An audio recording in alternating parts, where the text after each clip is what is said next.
गीता की ये पंक्ति अपने मन में गहरी बैठा लो। जो हुआ अच्छा हुआ, जो हो रहा है अच्छा हो रहा है, और जो होगा वो भी अच्छा ही होगा।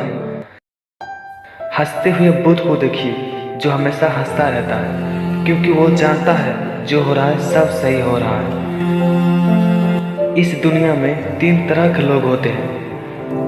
पहला जो काम को अंजाम देते हैं, और दूसरा जो काम को अंजाम तक पहुंचते हुए देखते हैं, और तीसरा जो आश्चर्य करते हैं कि काम अंजाम तक कैसे पहुंचा। इंसान को अपने सिवा सब में कमी लगती है, क्योंकि इंसान खुद से तो कभी मिलता ही नहीं। कभी कभी आप यह सुनने की कोशिश किया करो कि आप अपने आप से क्या बातें करते हो, क्योंकि यही बातें आपके असली व्यक्तित्व को बयां करेगी। अगर आपका मन सच्चा है और इरादा नेक है, तो आपको किसी और से सहायता मांगनी नहीं पड़ेगी। संपूर्ण सृष्टि आपकी सहायता करेगी। अगर उपवास करने से भगवान खुश होते, तो इस दुनिया के वो गरीब जिन्हें कई दिनों तक खाना खाने को नहीं मिलता, तो वो सबसे सुखी होता।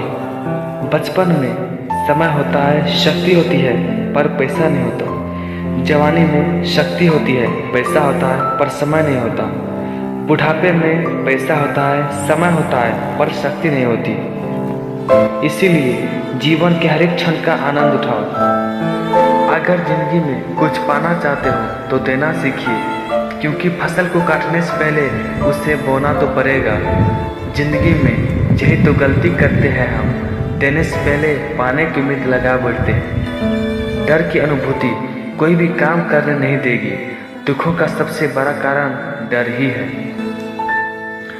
ज्ञान वो नहीं जो आप सीखते हैं, ज्ञान तो वो है जो आप अमल करते हैं। ज्ञान वो है जो आपको आपके जिंदगी में आए मुसीबतों से बाहर निकालता है। खुशियों को बाहर ढूंढने की कोशिश मत करो। खुशी तो अंदरूनी होती है, इसे भीतर ढूंढो। खुशी तो एक तितली की तरह है, जिसके पीछे हम जितना दौड़ते हैं वो उतना ही आगे उड़ता जाता है, हमारे हाथ नहीं आती। लेकिन अगर हम चुपचाप खड़े हो जाए तो यह हमारे कंधे पर खुद ब खुद बैठ जाएगी।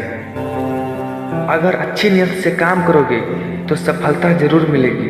अच्छी नीयत से तिनके इकट्ठा करोगे तो ही घोंसला बनेगा।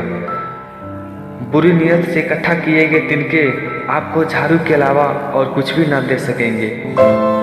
सुख दुख भी हमेशा एक दूसरे के आगे पीछे चलते हैं। जिस प्रकार मौसम में परिवर्तन होता है, उसी प्रकार सुख और दुख भी आते जाते रहता है। जब इंसान की मेहनत बेकार जाती है तो उसका विश्वास कमजोर हो जाता है, और जब विश्वास कमजोर हो जाता है तो उसके कर्म दूषित हो जाते हैं, और जब कर्म दूषित हो जाते हैं तो वो बर्बादी के कगार पर आ जाता है। इसीलिए अपने विश्वास को कभी कमजोर न पड़ने दो। प्रयास करते रहो, एक न एक दिन मेहनत जरूर रंग लाएगी।